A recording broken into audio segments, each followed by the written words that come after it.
قال لي مسلمان بيخبرنا عليه الصلاة والسلام برتنگ دلتا برتنگ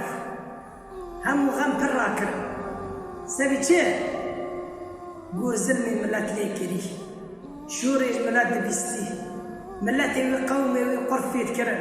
لی خستن قوتان دن پرتنگ وقتی خدا تعالی دی بحبیبی خدا پرتنگ ام گید تنگ دبن ام گید تنگ دبن گید کم نجی زور همو غم دلی مگیان نا چرده خدا تعالی را بود درمانک شه حبیبی خدا داخست درمانک داخست کلام خدا تعالی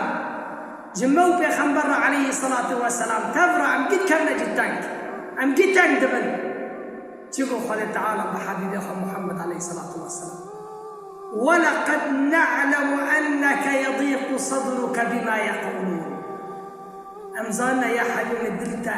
تهم غم راكر تنوي قول شوري ملات شراكري قلت قوتاني قلت تاخستن وتصل مجان به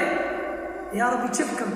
شبكم حتى فاتن بايش هندي من دار كفا هم غماسر من رابع فسبح بحمد ربك وكن من الساجدين ذكري خدا تعالى بك تسبيحي بك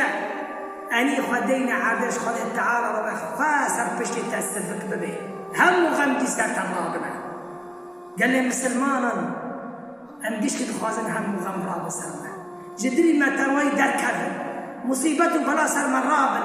إذ خوازن مصيبته بلا سر رابن هم غم جدري ودر كذا فسبح بحمد ربك تسبيحي خدا تعالى بك ذكري خدا تعالى بك ذي أني داخش خدا تعالى راه بمعسر بشي تهم وغم سبك ببن قال مسلمان وهم وغم كان ندري تسبيحك خراب هلنا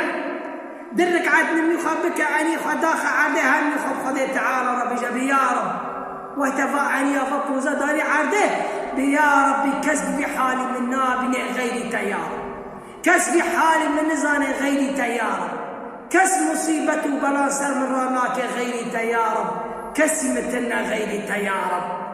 دهم وغم يا رب سر من راكي بذي يقيني بذي إيماني ويا تعالى بإذن خدا تعالى سر تراك يا رب فسبح بحمد ربك وكن من الساجدين تسبيحي بك جاء أهل الساجدين عند يا رب خش خدا تعالى ولا تحزن تهتو هم غمان بإذن خدا تعالى راناكي